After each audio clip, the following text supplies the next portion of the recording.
Thank you, Paul. Yes, I've got both men with me. Let me first say congratulations to you, John Ryder. After the career you've had, the ups and downs, starting the year beating a former world champion, how does it feel to be holding this interim WBO World Championship belt? It's great.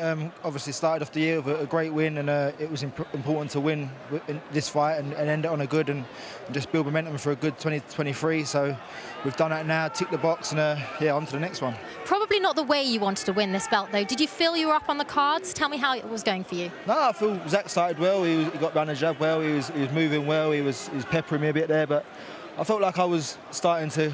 The tide might be starting to turn, and I was getting more on top. But listen, these things happen in boxing. It's a bad injury for him, but it feels like half a robbery of a victory for me. So.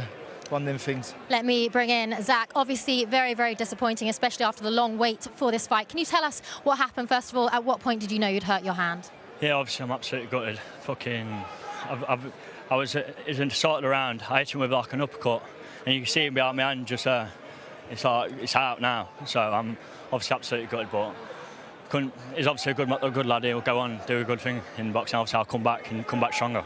Apologies for the language there. In terms of the fight itself, how did you think things were going? How was it fighting someone a bit smaller than you, keeping it compact? How did you find it? You were moving a lot. Yeah, I was warming into the fight. It's becoming to be a good fight.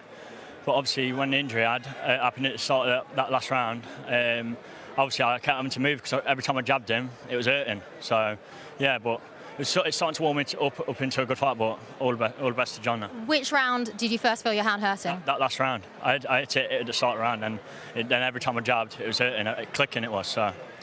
Well, John, let me bring it. First of all, with regards to Zach, this was his first time fighting someone of your level. Would you consider fighting him again? Well, listen, I want the big guns now. I want the Canelo fights. I want to end this career on the icing on the cake and stuff. But look, Zach's a good fighter. He's always got an injury to heal. But listen, the doors are there for him to come again, and I'm sure he will.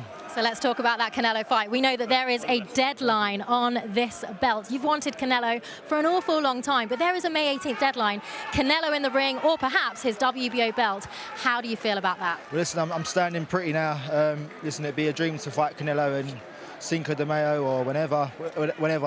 But yeah, it's a great win for me tonight. And listen, whether it be for fighting Canelo or being upgraded to full champion, then so be it. There's still great fights out there for me.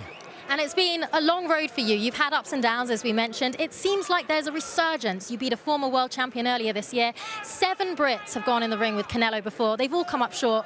Could you be the one that makes a difference? Well, hopefully come Cinco de Mayo weekend next year, we'll find out. Excellent. Well, listen, I'll just ask you finally, after everything you've been through, you mentioned earlier this week about wanting to right the wrongs of the past. Does this go some way towards doing that? Well, this is the start of it. I've got a great team around me, Tony, Dan, Charlie, Sam, Paddy, Eddie, Frank, everyone from Matchroom. They've stuck behind me and really backed me in this. And it's great to have the crossover with Queensbury now and get this fight over the line. So we're making progress in this game finally. But listen, yeah. I want the big fights now. It's a good night for us tonight, good night for the gym, but build momentum and yeah, things are starting to look better. Well, you are the interim world champion for the 2nd time in your career, and we wish you the best of the luck with what's to come from this. Thank you. Thank you. Back to you, Paul.